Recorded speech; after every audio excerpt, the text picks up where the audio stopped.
가지고 하나님께서 우리들에게 주신 말씀의 제목을 함께 나누기를 원합니다. 삶이 복입니까? 저주입니까? 네, 한번 자신에게 물어보면서 다시 한번 해볼까요? 삶이 복입니까? 저주입니까?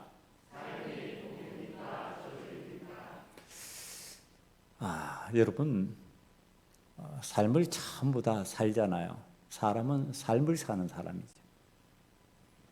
그런데 이 삶이 복이라고 생각하는 사람이 있고요, 삶이 저주라고 생각하는 사람이 있습니다. 다 내 삶이 복되다 이렇게 말하지 않습니다.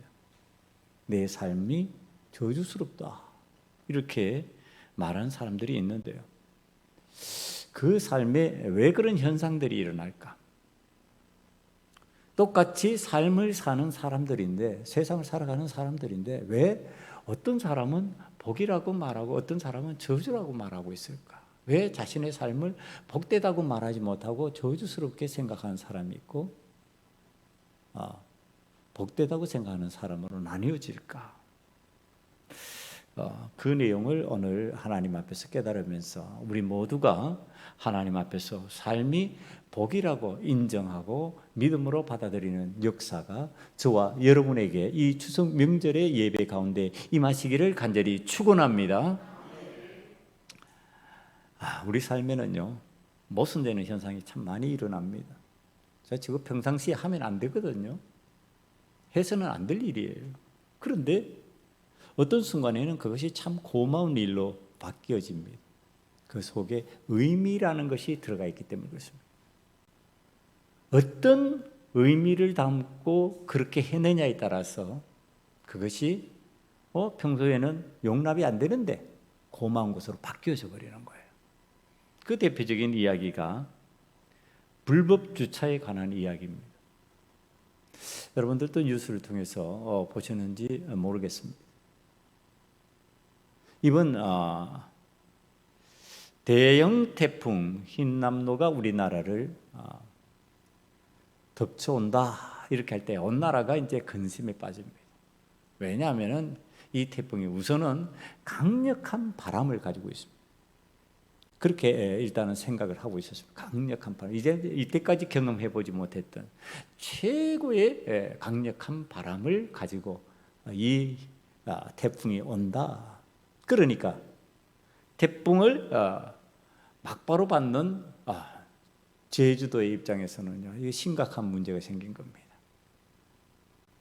그때 일어나는 일이에요. 어떤 가게 앞에 대형 덤프 트럭이 탁 인도에 올라와서 가로막고 있는 거예요. 여러분, 인도는 사람이 다니는 길이잖아요. 그럼 차가 올라와 있으면 어떻게 해요? 다니는 사람이 불편하잖아요.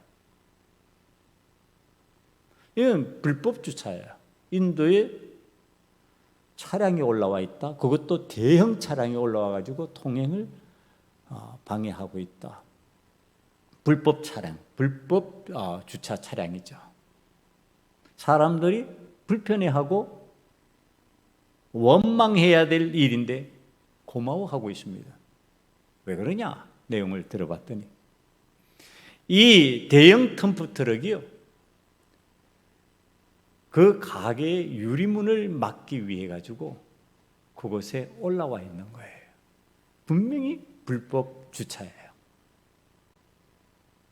사람들이 다니기에 불편하게 만드는 행위를 하고 있어요. 그런데 사람들은 고마워하고 있어요. 왜? 가게 유리창 문을 태풍의 바람에서 막아줄 것이기 때문에. 여러분, 이 일이 그냥 일어나는 일이 아니고 어떤 피자 가게 주인이 2012년 태풍 볼라벤이 왔을 때 크게 주변에 피해를 보는데요, 자기가 자주 찾아오는 단골 손님 중에 대형 트럭을 갖고 있는 그 사람을 알고 있어요. 그러니까 부탁을 한 거죠. 사장님, 태풍이 올 때 사장님 차를 내 가게 앞에 좀 세우면 안 될까요? 그랬더니 뭐 그거 그렇게 힘든 일도 아니고 기꺼이 해드리겠다고. 그러고서 그 대형 덤프 트럭을 갖다가 유리창문 앞에 대형 유리문 앞에 갖다 세워놨는데 끄떡이 없는 겁니다. 대형 트럭은 15톤 내지 50톤까지 나가는 차량들이기 때문에 웬만한 바람에도 흔들리지 않습니다. 이걸 본 대형 덤프 트럭 운전 기사들이 다음 태풍 때부터는요, 자신들이 사는 주변에 가게 앞에 그 대형 덤프 트럭들을 세워주는 겁니다. 큰 유리문이 있는 가게들 앞에 가서 인도 위에 올라가서 그것을 가려주는 겁니다. 그래서 아무리 심각한 태풍의 바람이 불어와도 유리문이 부수지지 않도록 막아주는 역할을 했습니다. 이번 흰남노 태풍이 왔을 때도 동일하게 그랬습니다. 여러분, 분명히 불법 주차인데 그 불법 주차를 한 의도를 알고 의미를 아니까 뭐가 나온다고요? 감사가 나온다고요. 고맙습니다. 그리고 그 마음이 참 기쁘겠지요. 여러분, 의미를 제대로 받아들이고 깨달으면요, 감사가 나오고 그로 인하여서 행복한 순간이 됩니다. 참 세상 살맛난다 이렇게 말하는 거죠. 태풍이 와도 힘든 일이 생겨도 참 살맛나네 이렇게 말하는 겁니다. 여러분, 신앙인들이 하나님께서 우리들이 분명히 불편해하고 힘들어하는 어떤 상황의 사건들을 일으키실 때, 그것을 허용해 주실 때 대부분의 사람들이 의미를 모르면요, 입에서 나오는 게 불평이에요. 원망이에요. 그런데 하나님께서 그렇게 행하신, 그렇게 허용해 주신 의미를 깨달으면요, 감사가 나오는 거예요. 이거 하나님의 은혜로구나. 그 인물이 바로 우리가 다루고 있는 이삭이라고 하는 인물입니다. 이 이삭이요, 참 유순한 사람이니까, 전쟁을 좋아하는 그런 타입의 사람이 아니니까, 그럴 지방에 블레셋 사람들이 자꾸 우물을 빼앗고 막아버리고 힘들게 만듭니다. 그런데 이삭은 그 우물 때문에 싸우지 아니하고 새로운 우물을 팝니다. 그러면서 우물 파는 전문가가 되었다 이렇게 제가 전했어요. 우물 파는 전문가. 나는 이제 우물을 파는데 일가견이 있어. 하나님께서 내가 우물을 팔 수 있는 기능을 허락하여 주셨고, 하나님께서 도우시면 내가 파는 곳에서 우물이 나온다는 것을, 물이 솟아나온다는 것을 나는 알아. 나는 이 우물로 인하여 하나님의 도우심을 체험한 사람이야. 하나님은 나를 돕고 계셔. 그것을 언제 체험한다고요? 우물을 파는 순간마다 체험한다고요. 그래서 하나님의 도우심을 체험하니까 우물 파는 것은 분명히 힘든 일이고 어려운 일이고 때로는 염려스럽고 근심스러운 일이에요. 그런데도 해내는 거예요. 왜? 하나님의 도우심을 체험하니까. 그래서 우리는 하나님 앞에서 어떻게 해야 된다요? 우물 파는 일을 두려워하는 사람이 되지 말자. 남이 내 우물에 침을 뱉고 거기에다가 돌을 갖다 쏟아 부어서 우물을 막는 일이 있어도 나는 새로운 우물을 팔 수 있다라고 하는 것, 하나님께서 도우시면 새 우물을 파는 기능이 내 속에 있다는 것을 믿음으로 받아들이면 뭐가 나온다? 감사가 나온다. 예. 저와 여러분이 오늘 하나님께서 은혜로 허락하신 우물을 파는 기능을 가진 소금언약교회 성도들이라면 하나님 앞에서 그 우물을 파면서 감사할 수 있는 자가 다 되기를 간절히 축원합니다. 우물 파는 것이 두렵고 힘든 일이 아니고, 남들이 쉬기를 원할 때 우리는 기어코 우물을 파자. 저 개인적인 체험입니다. 지난 주간에 병원에 가서 진료를 받았습니다. 이제 3개월마다 한 번씩 가니까요. 제가 암 수술 환자잖아요. 그래 갔어요.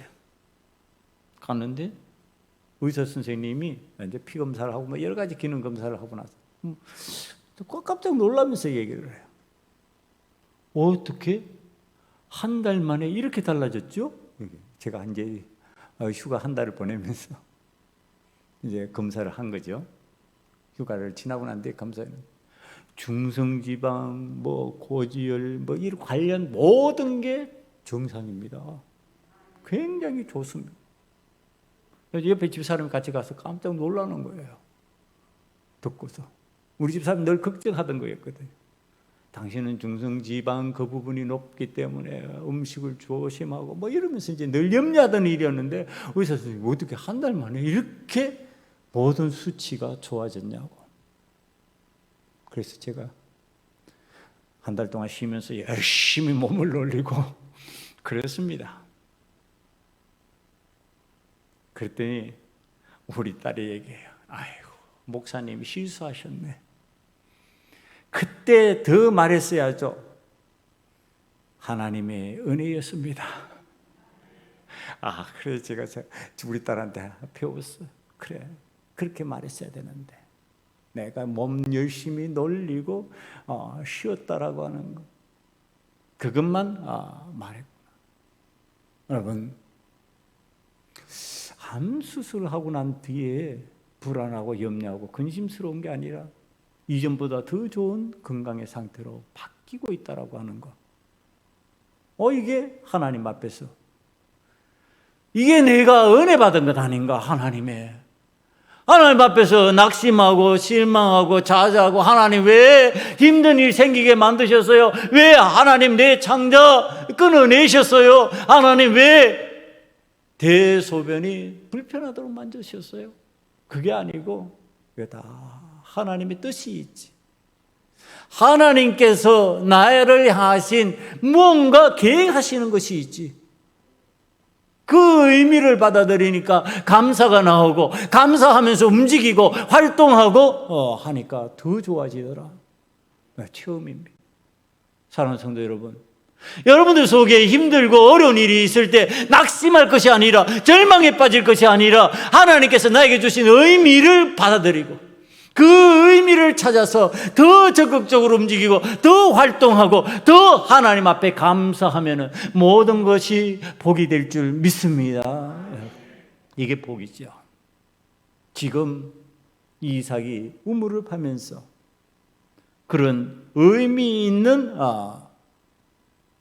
행위를 합니다. 그게 하나님께서 나에게 은혜를 베풀어 주셨고, 내가 이것을 파면은 나의 만족으로 끝나는 것이 아니라 여기에서 은혜의 강물이 흘러나와서 다른 사람들에게 흘러가고, 다른 사람들도 이것을 마실 수 있고, 다른 사람들도 이로 인하여 기뻐할 수 있겠구나. 하나님의 살아계심을 발견할 수 있겠구나. 지금 이삭이 이 은혜를 체험하는데요, 이 은혜를 체험하면서 이삭이 깨닫는 거예요. 그 은혜를 체험해서 하나님께서 이제 이와 같이 우물 파는데 기술자가 되고 전문가가 되고 성공하게 만들어 주셨으니까, 힘든 일을 통해서 더 잘되게 만들어 주셨으니까 나는 이제 번성하리로다. 하나님께서 나를 번성케 하시려고 이렇게 하시는구나. 그 의미로 받아들인 거죠. 하나님 앞에서 그 의미로 받아들였는데 그게 내 감정이었을까? 내 기분이었을까? 여러분, 어떨 때 신앙생활 하시는데 보면 어떤 분들은 감정으로 해요. 감정으로 신앙생활을. 하나님의 말씀의 의미를 받아들여가지고 그게 반응하는 것이 아니라 내 기분대로 말해버리는 거예요. 내 느낌대로 말해버리는 거예요. 여러분, 그렇게 하면은 하나님 앞에서 의미를 받아들이는 사람으로서 복을 누리지 못하는데, 이 이삭은 하나님께서 주신 그 은혜에 대한 의미를 지금 받아들이는 겁니다. 이삭이 이렇게 된 데는 이유가 있습니다. 그게 뭐라고요? 아버지 아브라함의 믿음을 봤습니다. 그가 자신도 하나님 앞에 끊임없이 드리려고 하는 아버지의 그 결단성이 있는 믿음을 봤습니다. 아버지는 자기를 희생양으로 삼으려고 칼을 들고 자신을 내리치려고 했습니다. 그런데 하나님은 자신을 살리셨고, 하나님은 그런 아브라함을 자신의 아버지로 주셨습니다. 이걸 봤습니다. 자, 그런데 이제 본 믿음에서 이제 내가 체험한 믿음으로 바뀌는 겁니다. 내가 우물을 파는 겁니다. 하나님께서 나와 함께 역사하시는 것을, 하나님께서 나를 도우시는 것을 이제 이삭이 경험하고 있는 겁니다. 아브라함을 도우셨던 하나님, 이 나를 도와주신다고 하는 사실을 이삭이 고백하는 현상입니다. 그래서 하나님께서 이제 나를 번성케 하실 것이다 간증하면서 외치는 거죠. 그러니까 이게 감정적으로 외치는 게 아니고 체험적이고요, 경험적인 지금 외침입니다. 그럼 하나님께서 여기에 부동의하셨을까? 아니요. 이삭, 너 기분 따라 하는 거야. 너 느낌 따라 하는 거야. 네 마음일 뿐이야. 내 마음은 그렇지 않아. 그렇게 하시지 않았다라고 하셨어요. 하나님께서 그래, 맞아. 네가 그렇게 간증하는 거, 네가 그렇게 고백하는 거, 네가 그렇게 체험하고 있는 거 맞아. 그리고 오늘 본문 말씀 내용에서 그것이 확인되는 겁니다. 24절을 보면요, 그 밤에 여호와께서 그에게 나타나 이르시되 나는 내 아버지 아브라함의 하나님이니 두려워하지 말라. 내 종 아브라함을 위하여 내가 너와 함께 있어 내게 복을 주어 내 자손이 번성하게 하리라 하신지라. 나 번성할 거예요. 그러고서 선포했는데 하나님께서 나에게 은혜를 주시고 하나님께서 나에게 우물 파는 기능을 허락하시고 이 어려움을 이겨내게 하시니까 하나님은 나를 번성케 하실 거예요. 나는 번성하게 될 것이야. 이렇게 간증했는데 하나님께서 번성할 것이야, 번성하리라 지금 동의해 주시고 계시는 겁니다. 여러분, 자신의 삶에 복이 된 사람, 자신의 삶이 복이 된 이 이삭은 하나님께서 자신의 고백에 동의하시는 의미를 알며 기뻐하고 어떻게 했을까요? 하나님 나에게 주셔서 좋다, 야 잔치하고 우리 먹고 놀자 이랬을까요? 그렇게 하지 않았습니다. 그는 25절에 보니까요, 이삭이 그곳에 제단을 쌓고 여호와 이름을 부르며 거기 장막을 쳤더니, 여러분, 이삭이 뭐 했다고요? 하나님께서 나에게 이렇게 은혜를 베푸셔서 삶이 복된 사람이 되게 만들어 주셨으니까 나는 여호와 하나님 앞에 예배자가 됩니다. 나는 하나님 앞에 예배 드리렵니다. 제사하는 거예요. 여러분, 내 삶에 하나님께서 은혜를 주셨고 그 의미가 깨달아질 때요, 의미를 깨닫는 신앙인들이 하는 첫 번째 행위가 예배입니다. 우리 오늘 이 자리에 이 추석 명절 기간 동안에 예배자가 된 여러분들은 이삭과 같이 복이 있는 사람이 되었다라고 하는 사실을 믿음으로 받아들이시기를 간절히 축원합니다. 모든 행위에 앞서서 하나님 앞에 예배자가 되어버리는 거예요. 왜? 하나님께서 나에게 복을 주시고 하나님께서 나를 도우셨으니까, 하나님께서 오늘 이 자리까지 있게 만들어 주셨으니까 어찌 예배를 거부할 수 있을까? 어찌 예배 없이 내가 존재할 수 있을까? 어찌 예배를 안 드리고 내가 하나님 앞에 감사할 수 있을까? 그래서 예배자가 되는 거예요. 지금 이삭이 하나님 앞에서 예배를 드리며 하나님의 은혜를 감사했더니요, 거기서도 우문을 파면서 성공하고 있는 모습이 또 등장을 하는 거예요.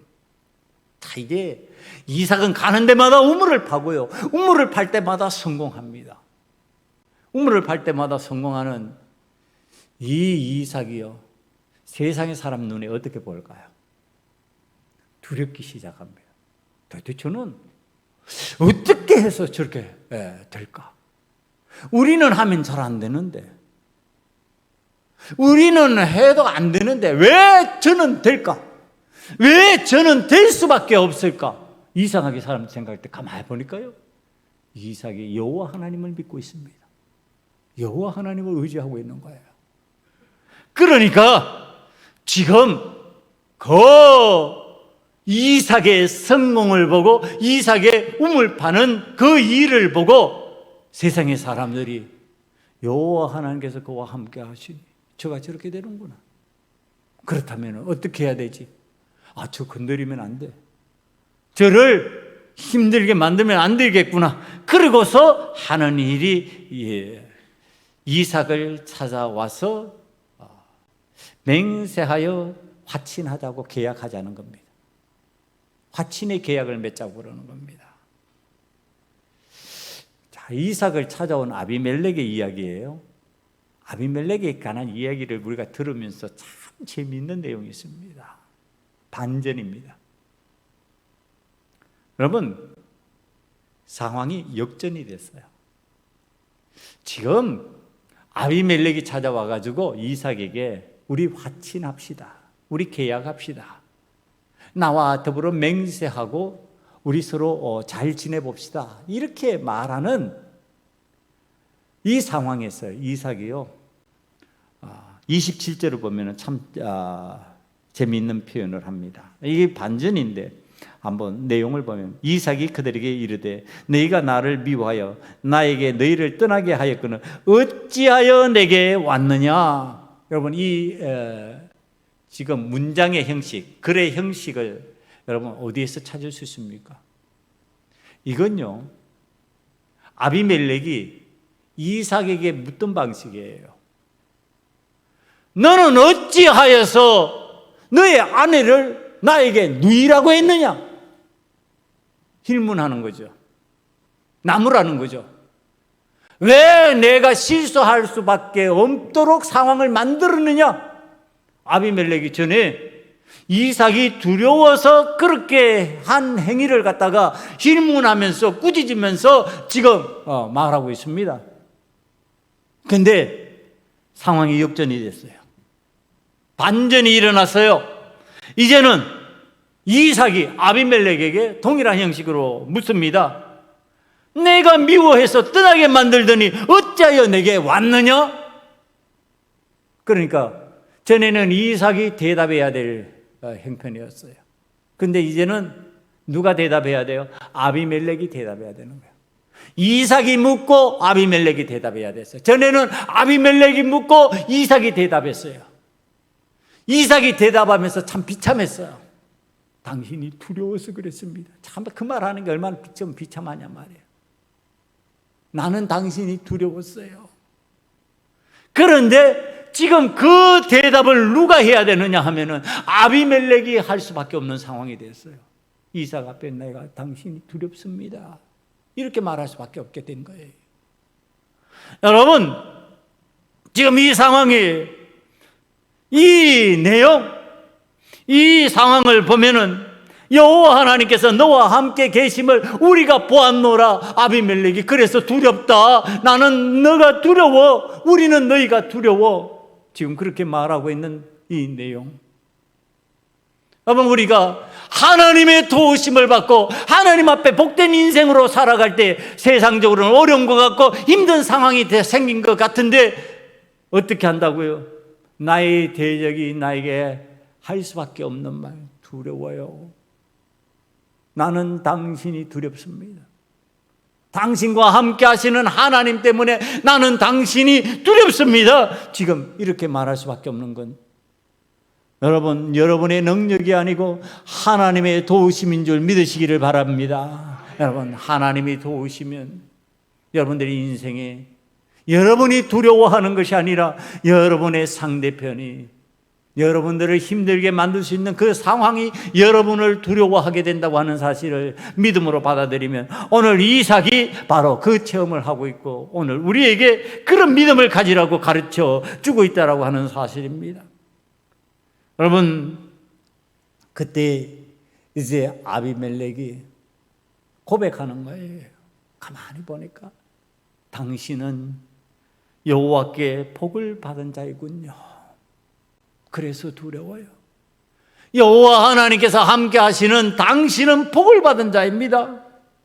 여러분, 뭐가 복이라고요? 여호와 하나님께서 함께 하시는 자. 여러분, 저와 여러분이 여호와 하나님께서 함께 하시면서 도우시면 그게 복이에요. 세상에 뭐 많이 가진 게 복이 아니고요. 세상의 성공이 복이 아니고 하나님께서 나와 함께 하시는 것이 복이라는 거예요. 뭐 많이 가지고 있어도요, 못 쓰던데요, 보니까요. 못 쓰고 가더라고요. 엄짝달싹 못하고요. 내가 세상적으로 성공했다고 생각하는데 그 성공이 비참이 되어버리는 것 저는 많이 봤어요. 하나님이 함께 하시지 않으면 세상에선 성공인 것 같은데 비참으로 변해버리는 거예요. 하나님께서 함께 하시지 아니하시면은 내가 부유한 것 같은데 한 푼도 내 마음대로 못 쓰는 거예요. 쓸 수 없는 지경이 들어요. 내가 적게 가진 것 같은데 하나님이 함께 하시면 그 적은 것으로도 풍요를 체험하는 거예요. 넉넉함을 체험하는 거예요. 너는 하나님께 복을 받은 자이다. 그러니까 나는 너가 두렵다. 오늘 이 아비멜렉이 화친하자고 하는 이유, 이제 너와 내가 언약을 맺자고 하는 이유가 여기에 있습니다. 이삭은 기꺼이 받아들입니다. 그것을 갖다가 허용해 줍니다. 그리고 아비멜렉 일행은 평안히 돌아갑니다. 이후에 여호와 하나님의 복을 받은 사람 이삭은 다시 우물을 파는 장면이요 32절에 등장을 합니다. 그날에 이삭의 종들이 자기들이 판 우물에 대하여 이삭에게 와서 알리어 이르되 우리가 물을 얻었나이다 하며, 그러니까 또 물을 팠어요. 그리고 그것에 성공하고 있는 거예요. 여호와 하나님께서 함께 하시니 우린 그의 대적보다 안전하고 우린 그의 대적보다 강하고, 그렇게 되니까 그들이 나와 함께 친교하자고 그러고 나와 함께 사귀는 것이 낫다라고 생각하게 되는구나. 여러분들이 어떤 사람과 친교하기를 원하는 것보다 여러분들에게 어떤 사람이 친교하기를 원하는 자가 되기를 간절히 축원합니다. 여러분들과 친교하기를 원하는 사람, 여러분들과 사귀기를 원하는 사람. 왜? 여러분 하나님께서 복 주시는, 하나님 함께 하시는, 하나님이 돕는 자구나. 그러니까 내가 친하게 지내야지. 이러고 싶은 사람 되라는 거예요. 지금 이삭이 그런 사람이 된 겁니다. 여러분, 아비멜렉이요, 그런데 안 것이 있어요. 뭐예요? 이삭을 여호와 하나님께서 도우시는구나. 여호와 하나님께서 그에게 복을 주시는구나. 여호와 하나님께서 그와 함께 하시는구나. 이게 아비멜렉이 알았어요. 여러분, 아는 것이 믿음 아니에요. 착각하지 마세요.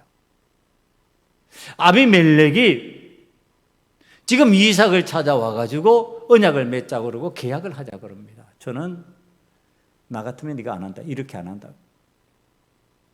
설교를 준비하면서 생각하는 거예요. 나 같으면 이렇게 안 하겠네. 왜?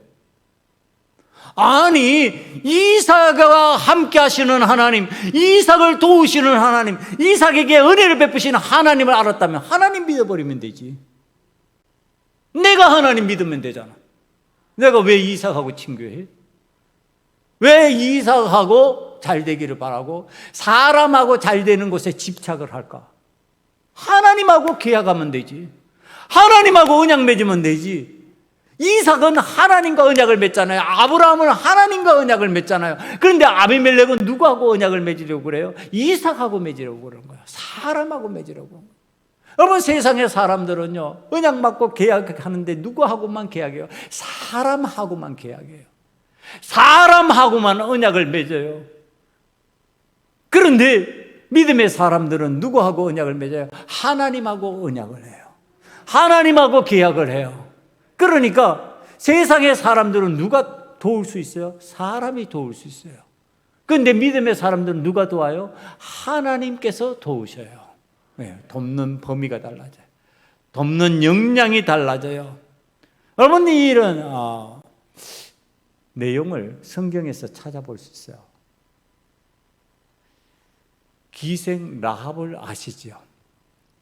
기생 라합이 이스라엘이 출애굽해서 가나안으로 들어갈 때 제일 먼저 함락한 성 여리고 성의 기생이었습니다. 그런데 그가 이스라엘의 정탐꾼이 들어왔을 때 정탐꾼들을 숨겨줍니다. 그리고 그들을 살려주고 무사히 돌아갈 수 있게 만들어줍니다. 그러면서 부탁하는 거예요. 나는 이스라엘의 하나님을 알고 있습니다. 하나님께서 어떻게 이스라엘 백성들을 지켜주시고 보호해주시고 승리케 하시는지 알고 있습니다. 이 성 여리고는 틀림없이 멸망당할 겁니다. 여호와 하나님께서 이스라엘과 함께하기 때문에 그렇습니다. 이 성을 멸망시키러 이스라엘이 침공해 올 때 나와 우리 가족들을 살려주세요. 표시를 해놓을 테니까 그 표식을 보고 우리 집을 구원해 주세요. 여러분, 누구를 믿었어요? 여호와 하나님을 믿었어요. 사람 향해 가지고 살려달라가 아니라 나는 하나님을 믿는 사람이 되겠습니다. 나는 여호와 하나님을 믿고 의지하는 사람으로 살아갈 겁니다. 그러니까 나는 당신들과 같은 하나님을 믿는 종족이 되겠습니다. 그러고서 이스라엘 공동체 속으로 들어갑니다. 믿음의 공동체 속으로 들어옵니다. 이 기생 라합이요, 어디에 등장합니까? 예수님의 족보에 등장합니다. 예수님의 족보에 등장했다는 뜻은 무엇입니까? 다윗 왕의 조상이 되었다는 뜻입니다. 여러분, 멸망당한 성의 백성이에요. 그 백성의 사람이, 거기에서도 존귀한 삶을 살던 사람이 아니고 성경은 기생 라합이라고 설명을 하고 있어요. 비천한 삶을 살던 사람이에요. 그러니까 삶의 질이 낮았다는 얘기를 하는 겁니다. 그 삶의 질이 낮았던 그 사람이 누구를 발견했어요? 여호와 하나님을 발견했어요. 그리고 어떻게 해요? 여호와 하나님을 믿고 여호와 하나님의 도우심을 기대하는 사람으로 바뀌어지는 거예요. 그랬더니 그가 어디 속으로 들어와요? 다윗 왕의 계열 속으로 들어오고 예수님의 족보 속으로 들어와요.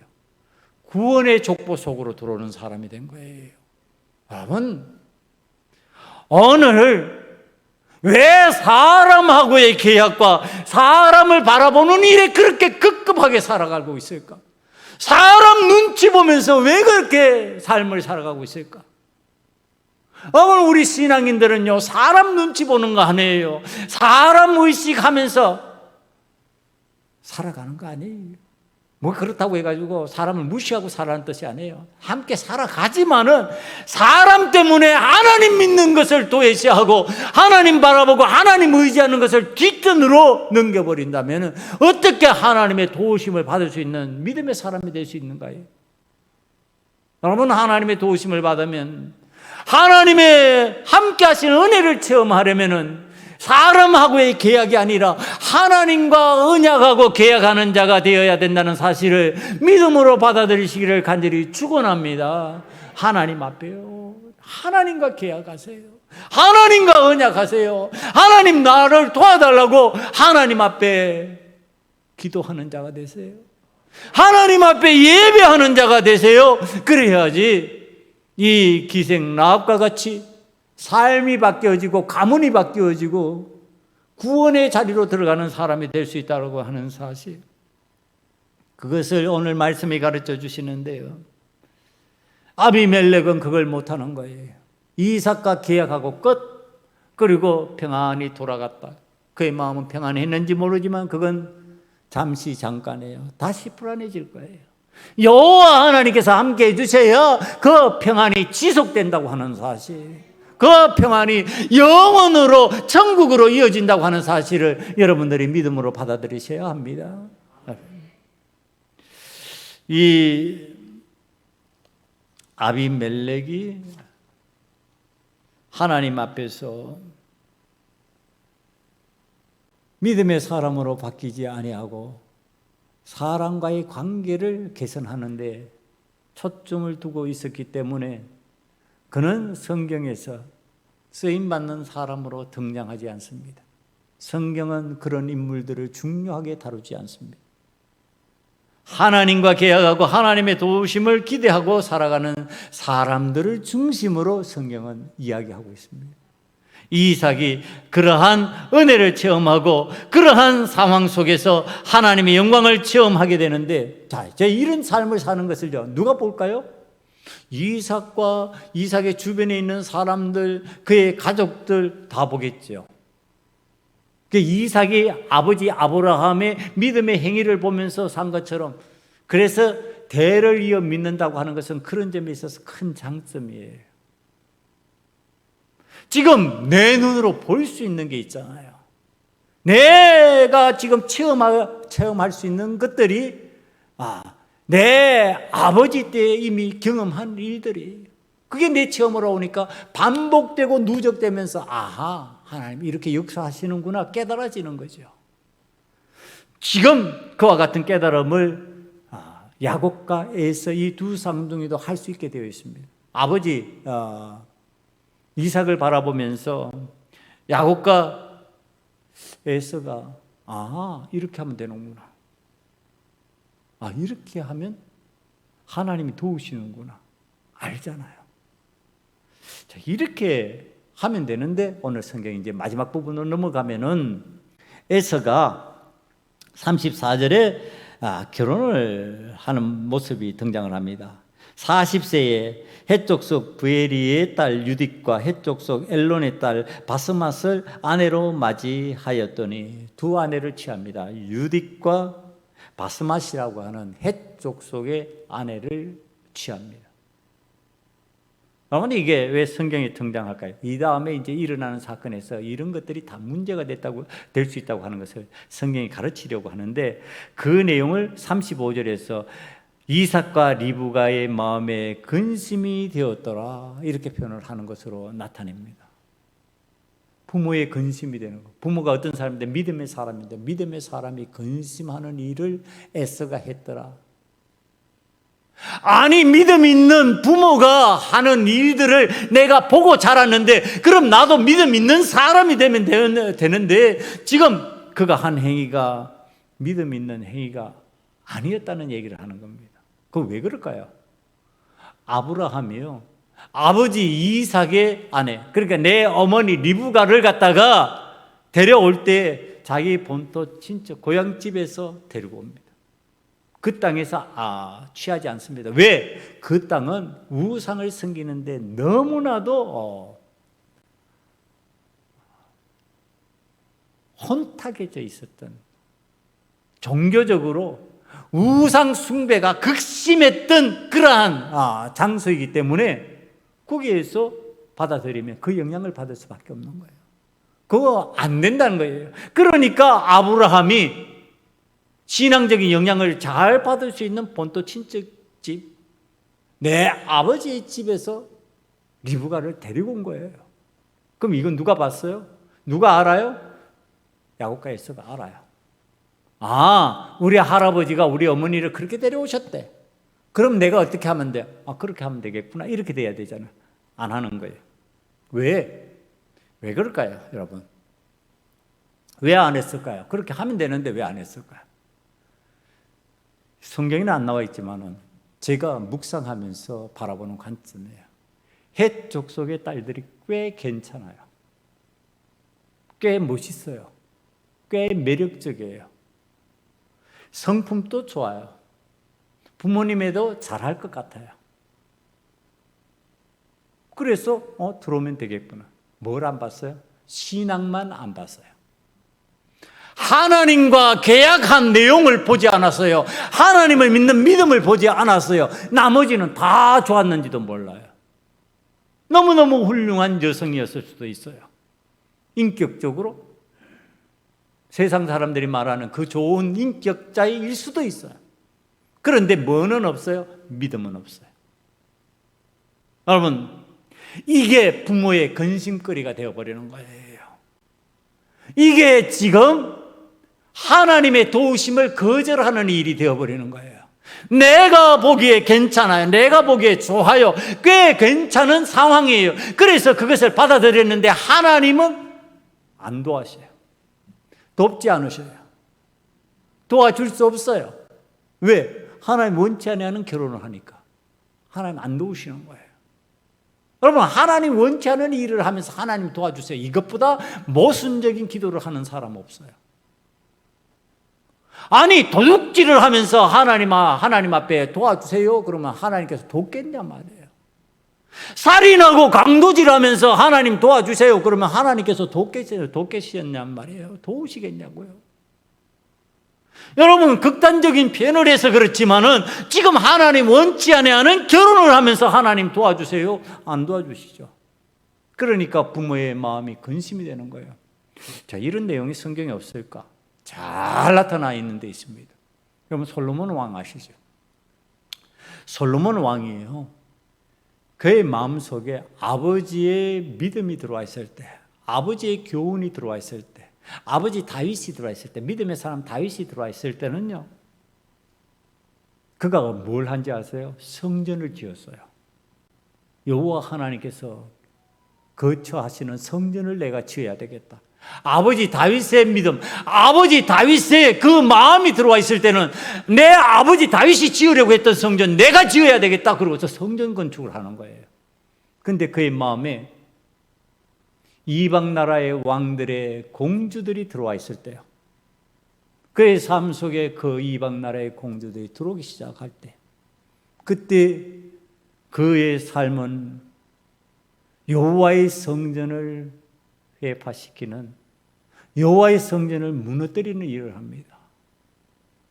성전 안에서 우상을 섬기는 일들을 진행하게 되고요, 나라 곳곳에서 그 자기가 취한 자기 만족의 그 여인들이 가지고 온 우상을 섬기는 제단을 쌓게 만듭니다. 나라를 망하게 만들어 버리는 겁니다.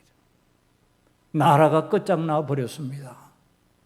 여러분, 동일한 솔로몬 왕인데 그 마음속에 아버지 다윗이 들어올 때에 그는 하나님 기뻐하시는, 하나님이 도우시는 자로 왕 노릇을 할 수 있을 거예요.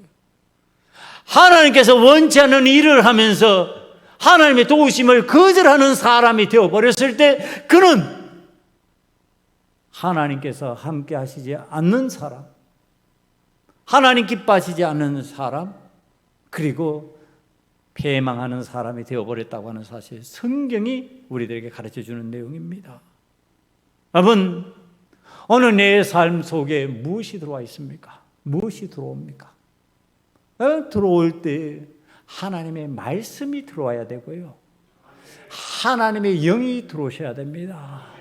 여러분, 성령 충만하라고 하는 이유가 그게 있습니다. 하나님의 영이 내 속에 들어와요. 하나님의 영이 나에게 영향력을 미쳐야 됩니다. 하나님의 선하심이 들어와야 됩니다. 하나님께서 좋아하시는 것이 내 속에 들어와야 됩니다.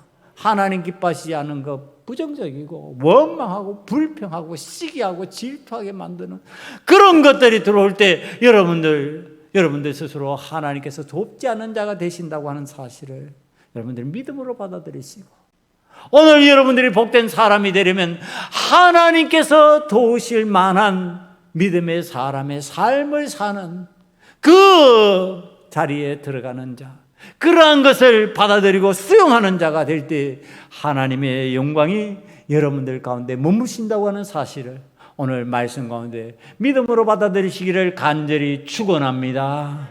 기도하시겠습니다. 이 시간에 우리 모두 함께 기도합시다. 여호와 하나님께서 도우시는 복된 사람이 되게 해주시옵소서.